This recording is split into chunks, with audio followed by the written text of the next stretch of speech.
Once upon a time, there lived a group of people called the Maasai. Some say they came from Egypt, dated back to the time of Moses and the Pharaoh. And they came around the Mount Sinai and finally arrived into the valley they call Kenya, which in Maasai means an open place. The Maasai were clans of herders, and like many nomadic tribes of Central and Western Asia, their most coveted possession were their cows. As they settled in the Great Rift Valley, they found themselves in a vast green land which they could call a home.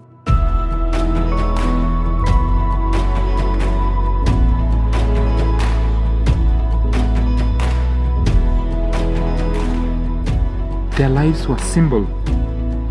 The men will take care of the cows, while women will take care of the children, and everything related to the life at home.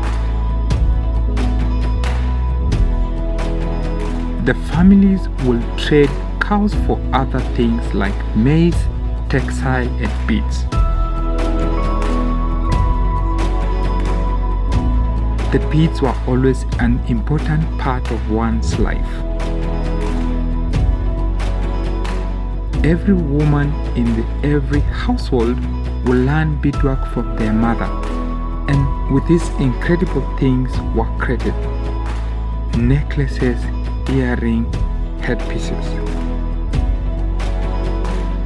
Life was good.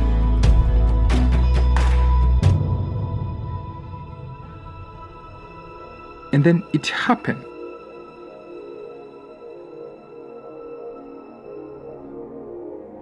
Our cows started to die.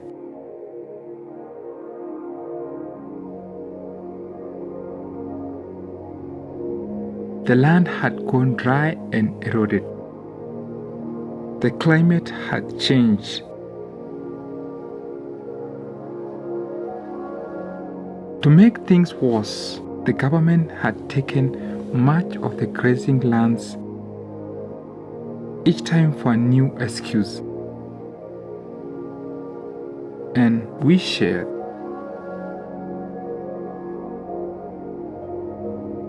We never grew up on the idea that land is something that can be owned.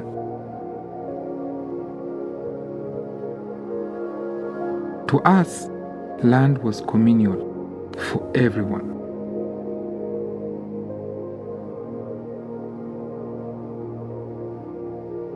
But soon, even our own people started to draw up fences between their lands.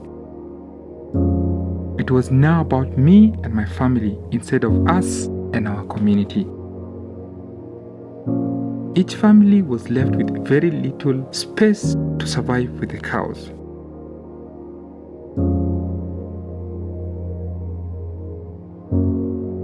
And it was around this time that the mamas decided to take things into their own hands.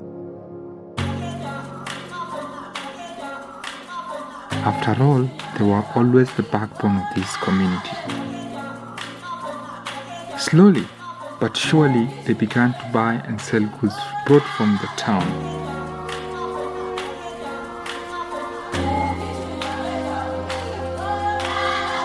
And then they started to use what they knew best, their jewelry making skill.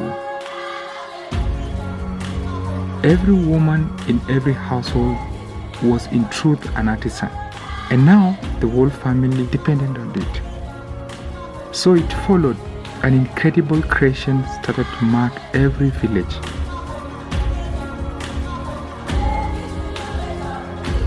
These tiny beads help our family survive another year. The jewelry making has shown us that we have options, that we can change and survive.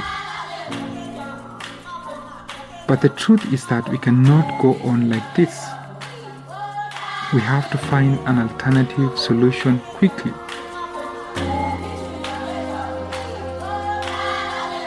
The mamas are raising the future on their backs. What is important is that the future of the Maasai gets a proper send-off. When we were colonized, we were told our culture is not good enough, our values are irrelevant. I see that if only we had kept to our values, we would have still had communion lands for grazing, and a community that had each other backs. That's why I'm hoping that my little brothers and sisters can go to school. They need to fend for themselves. We need to educate them in the new ways of the world. But we must also educate them with our old values. Values of community, generosity, sharing, and love.